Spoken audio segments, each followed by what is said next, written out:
support workers and the workforce that's going to build that infrastructure through lowering costs, lowering taxes for working people, grappling with issues like childcare and home care for caregivers, family caregivers who are dealing with aging or frail or ill parents and other loved ones. And so with regard to the odds of passage, we're right now in the process of scaling back to a different top line. But when we talk about top line numbers, I think we get distracted from the real purpose of the measure itself, which is to go hand in glove with the infrastructure bill and another bill that the Senate passed earlier this year, the U.S. Innovation and Competitiveness Act, which will also create new jobs for which we will need a trained workforce. So you've previously made this strong case that these bills should be linked. They are linked and should be passed together. As negotiations drag on, though, is there maybe a gaining sense that it'd be better to at least, let's say, get infrastructure done than nothing at all? Well, I honestly don't believe that we can be successful without passing both bills. I think about the added workforce needs we're going to have in all areas of infrastructure that are being highlighted. And if we don't figure out how to bolster things like the affordability of childcare, we're going to have a lot of our workforce opting not to rejoin the workforce because of the responsibility of children. A lot of the childcare centers that we relied on pre-pandemic are no longer around. And so whether it's that workforce training at technical colleges and community colleges, whether it's just having paid family and medical leave, all of these things that were exposed so dramatically during the pandemic that we need to address, but we're not going to have the workforce to achieve these infrastructure goals if we don't pass this companion legislation. I could give you one example. I'm wandering off the healthcare, but I'll return to that in a second. But this is health related, getting rid of lead pipes in our drinking water system. Obviously, we know that has major impacts. The infrastructure bill proposes to rid our nation of lead lateral pipes within 8 years, which is the time horizon for the infrastructure bill. One example in Wisconsin is that Milwaukee has 70,000 lead lateral pipes. And Milwaukee is successful in removing about 1,000 per year under current circumstances. That would take 70 years to get rid of all of them. But if we're going to do that instead in 8 years, we need a lot more pipe fitters. We need a lot more plumbers. We need a lot more operating engineers. We need a lot more in the workforce to meet these very important goals that do, in the end, relate back to health and our public health. But that said, also in provisions in the Build Back Better budget are prioritizing some of the big healthcare gaps that we have. And one of my priorities is the Medicaid coverage gap that we have in states like Wisconsin that have failed to expand Medicaid coverage as the Affordable Care Act intended. And so filling that gap would be a major accomplishment and something that I am pressing very hard to keep in the bill as we scale back the size of it. But you've also heard about expanding Medicare to cover Senator Baldwin, let's just if I could just follow up on the Medicaid piece for yes, a minute. So I know this is a big priority of yours, as you mentioned. There is discussion about scaling back the robustness of the social spending bill. from a pure political standpoint, if you look at the 12 holdout states, and including Wisconsin, only two of them, Wisconsin and Georgia, have senators that are Democrats. Republicans have shown a lot of resistance to this idea of Medicaid expansion. As programs are being looked at pared back, does this become a tougher sell to include this big priority of yours in this social spending bill? Well, it remains a very strong Democratic priority throughout my caucus, regardless of whether the senators hail from an expansion state or not, because we also made a commitment to health equity. And this probably, of all the health-related proposals in the Build Back Better budget, has the greatest impact on equity. We know in the non-expansion states that nearly 60% of those who are in that coverage gap are individuals of color. And this would do a lot to create access to health care that has been denied because of the failure of these states to expand Medicaid. This is it's critically important. Then I also would make an argument to my colleagues in terms of cost, and that is that when we first passed the Affordable Care Act back in 2010, expansion of Medicaid was mandatory for the states, and so it was budgeted for. When the Supreme Court, in interpreting the validity of the Affordable Care Act, they did make a couple of changes, and one of those was to make Medicaid expansion voluntary. But we didn't change the financing mechanism. So in other words, there have been Medicaid savings because of the failure of all 50 states to expand Medicaid. And even some of the ones that have now expanded didn't do so at the first available opportunity. So if you accrue that, that really should offset the expense of creating a program that was federally operated to fill in that coverage gap. And I know a number of my colleagues have talked directly to the moderates, if you will, and they believe that that should be kept in mind as we look at whatever price tag is associated with the new programming. So Wisconsin is different though than the other 11 holdout states in that lawmakers in here in Wisconsin have taken action to fill most of the coverage gap. I mean, some would argue all of the coverage gap. The state's Wisconsin's Medicaid program does cover residents up to 100% of the federal poverty level, and then subsidies are available to most residents between 100 and 400% of the poverty level. From just a coverage standpoint, I mean, why is Medicaid expansion as important or matter so much here in Wisconsin? Well, we estimate that about 91,000 Wisconsinites are falling in this coverage gap and do not have coverage. And Medicaid would be the most simple, the most comprehensive, and protect people also from copays and deductibles that tend to create barriers for people seeking the care that they need and seeking preventative care and doing things like annual wellness checks, et cetera. And so really only Medicaid could do the job 100%.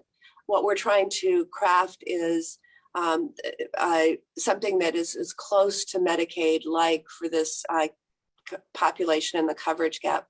I would also add that when Wisconsin was implementing the Affordable Care Act and setting up the marketplaces and people were being dropped from Badger Care, we wanted to make sure that everybody who was dropped ultimately signed up for the marketplace or found employer offered insurance. And I remember tracking that very closely and recognizing at the time that there were between 70 and 90,000 people who were lost in the process. And that's not, we can do better than that. So you're, as you mentioned, this proposal would create a separate federal-run, Medicaid-like program for people in these non-expansion states. There are some provider associations who balk at the idea of taking, and I know you've heard it, of taking a group of people that in Wisconsin would be between 100 and 138% of the federal poverty level, who right now are eligible. Not everyone has taken advantage of it, but they are eligible for subsidy on the ACA exchange. It's estimated that actually about half of those 90,000 people do have coverage on the ACA exchange, and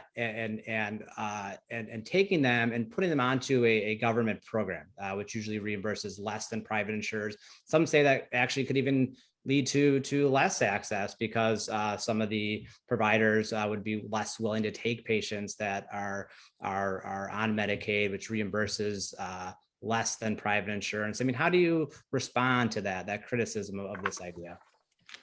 Yeah, well, let me explain where we are in the negotiations and what I think could happen in the final bill. Our initial push was to create a Medicaid-like federal program to fill in the coverage gap. CMS, the organization that would run it, indicated that it would take 3 years to be able to stand up such a program. And we want an immediate fix, if you will, for those who are in that coverage gap. And so we are going to end up immediately putting together something that very much like you described, with a couple of additions.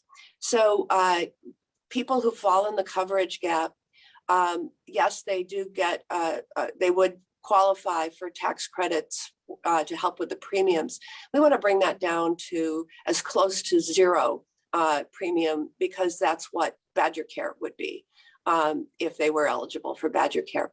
Secondly, the issue you have with the marketplace insurance, and everybody knows this who's in it, is copays and deductibles and lots of out-of-pocket costs that again create a barrier for somebody who's very low income to seek the type of preventative care or just care that they might need for an episode of time.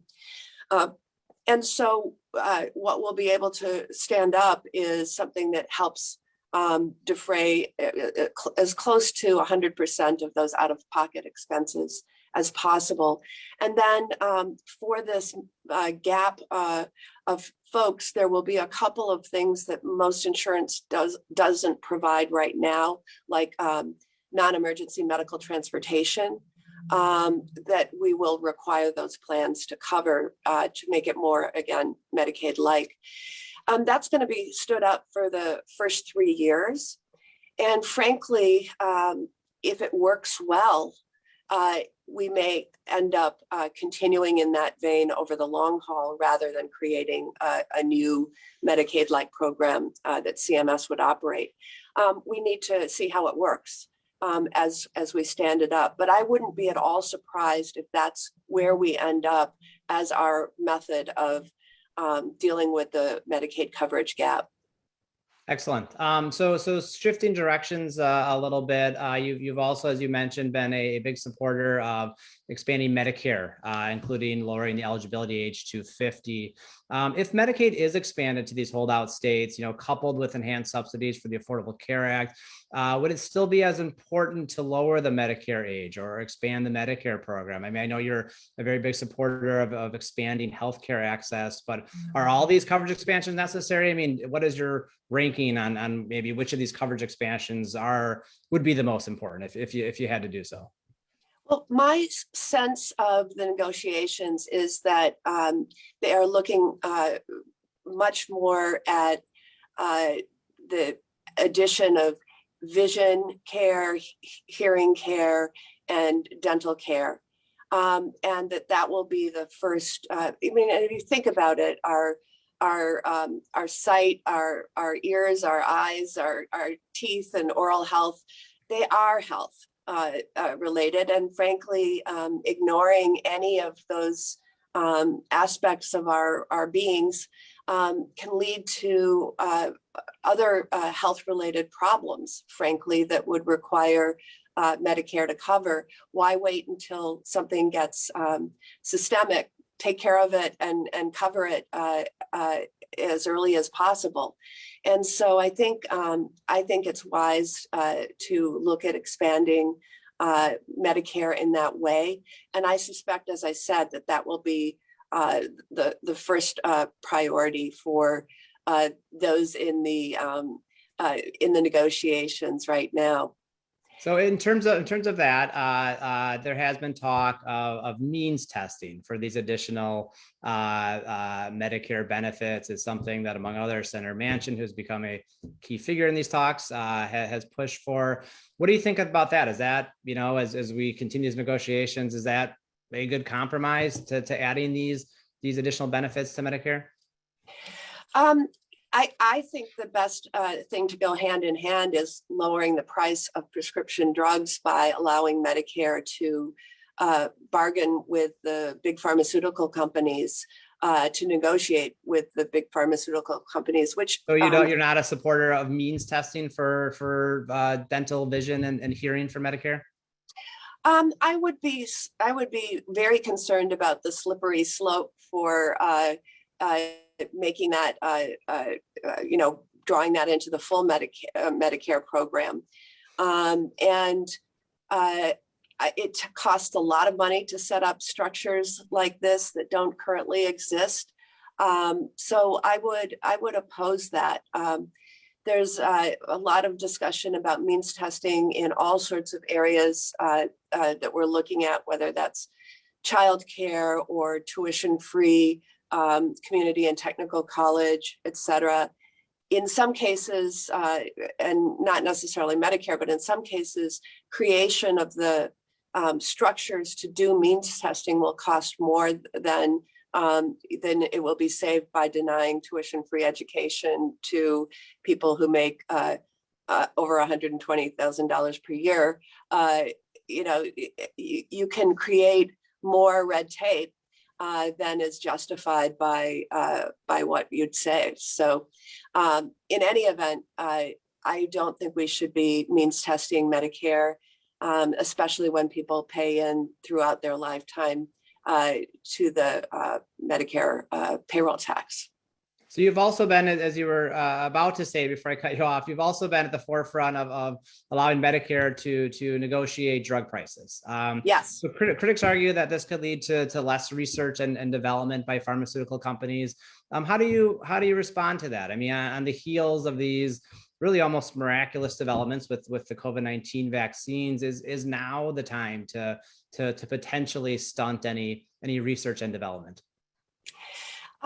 So first of all, let's look at the fact that the development of the vaccines was a huge government investment, and the speed with which they were able to roll out these vaccines built upon decades of research, NIH-funded research, but also just the development of the vaccines themselves had a huge public investment. And so I know we're capable of doing those sort of things, and I don't worry about our R&D. What I want to say about this is that we have seen companies jack up or double the price, say, of insulin. There's no R&D going around, insulin, right? It's the same formula. You produce it the same way. Why you double the price of something that has been produced for years and years and years it has a different explanation. And we're talking about things that, I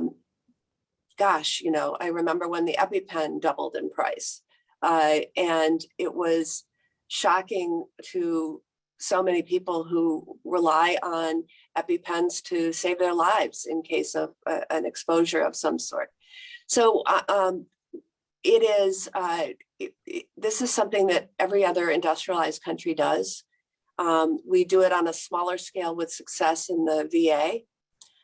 We need to do this on behalf of everyone who's eligible for Medicare, and there will be ripple effects to those who aren't on Medicare that will be, extremely important and will help us fund, as I mentioned before, the other aspects of the healthcare provisions in the Build Back Better budget.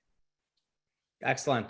So shifting gears a little bit, last month you sent a letter to the Biden administration requesting that they, among other things, send the necessary resources to address medical needs at Fort McCoy. What has been the administration's response to your letter? Well, we have not heard directly back from the administration. And as you know, the evacuation and the temporary housing of Afghan evacuees in Fort McCoy has been coordinated throughout the administration with different departments. So Homeland Security, Department of State, and obviously involvement of the Department of Defense because it's a DoD facility, and Health and Human Services. When I visited in September, there were lots of questions raised about like prenatal care for pregnant women, about the vaccines and immunizations that the Afghans and evacuees had received. There was concerns raised about an individual who had measles, who might have exposed others, et cetera. The only thing I will tell you, without having received a formal letter from the administration, is that the anecdotal information we're getting from local hospitals, et cetera, are that they are able to manage the healthcare needs, that because there have not been any outbreaks, knock on wood, that'll be continue to be the case as people are processed through and then ultimately join in communities across the country. Excellent. So you, as you know, hospitals are pretty full right now as they deal with this current COVID-19 surge. So what you're hearing is that, there is not much more needed from the Biden administration, the federal government at this point to address these medical needs, or it's they're doing as much as they can at this point. Well, I think we wanted to see things to the degree possible dealt with on site there, and hope that resources can be brought onto the base for care. If there's anything of significance, right now they're relying on care from the hospital in Toma and Gunderson in La Crosse. And so we just want to make sure that when you have 13,000 or so folks in a fairly confined area, that we're able to meet all the healthcare needs. The Biden administration is expected in the coming weeks to finalize rules that would require healthcare providers to mandate COVID-19 vaccinations among healthcare workers and other businesses. There's been some concern about the impact that this could have on an already strained workforce, especially in the long-term care sector.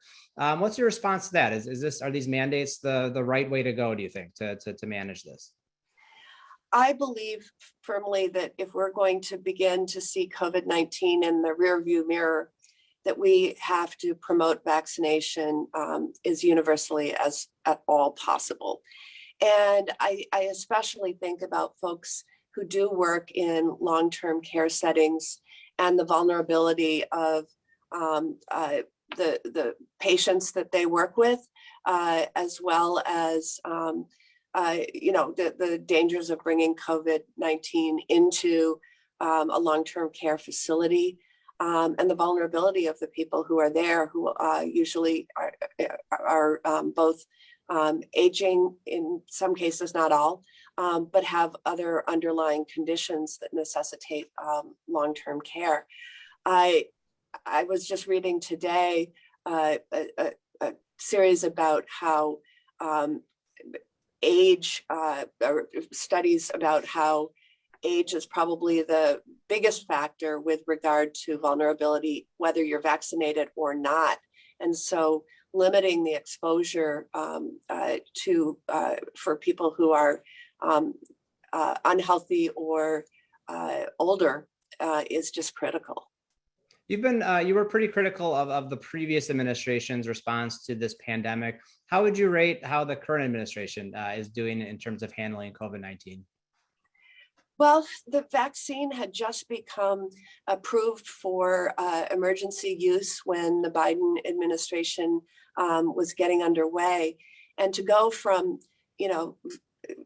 0 to 60 in a short period of time was really a Herculean task. And the American Rescue Plan really was a pivotal point for us. And if it weren't for the Delta variant, I think we would be saying that we were seeing this in the rearview mirror. But to figure out how to deploy vaccines nationwide when one needed to be delivered in sub-zero, in dry ice, and how to get a distribution set up going and working, how to track people who got the doses that required 2 rather than just 1. That was really an incredible effort. And I think it has been, it has protected a lot of people. I can't, imagine what our numbers would look like if we hadn't have had such a successful first round of vaccination. Now we have to get to the folks who, for whatever set of reasons, haven't gone out and gotten themselves vaccinated. I think also the American Rescue Plan that President Biden unveiled had so many other pandemic-related provisions allowing, say, states and localities and schools to have the funds, they needed to reopen, but reopen safely, whether that was getting new ventilation systems or, creating more space for students to be socially distanced. With regard to local governments, helping first responders who are on the front lines of this pandemic. Also, there were a lot of things that the American Rescue Plan did, aside from the economic impact of the pandemic and continuing to support small businesses and direct stimulus payments to help people make it through the worst economic times of the pandemic. So I think the Biden administration has achieved a whole lot in very short order. But clearly this is still upon us. And, we're going to keep on responding with the legislation that I'm talking about, which will hopefully lower healthcare costs, including the cost of prescription drugs, and make it more affordable for working families. Senator Baldwin, we are out of time. One last brief question, if we can. I want to bring it back to our first question. We could find out soon if lawmakers are able to get infrastructure and social spending over the finish line, which, as we talked about, could really have a drastic impact on how healthcare is delivered in Wisconsin and our country. As these discussions continue and programs are potentially taken out or trimmed, what is one healthcare proposal that you want to make sure remains in the measure? I mean, I know you're a prominent voice in these discussions. If you're forced to pick one, what would it be? What's your top healthcare priority? I would say closing that Medicaid coverage gap.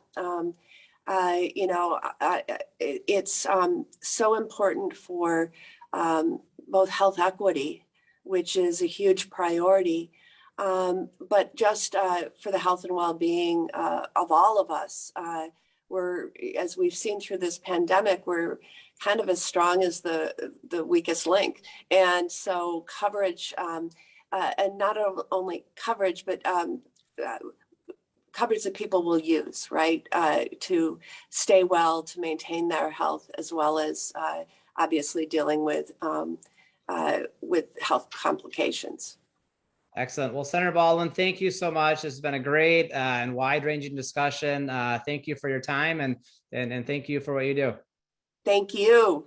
Thank you so much. Thank you all for tuning in. Thank you to our very generous sponsors for making this discussion happen. Have a great rest of the day.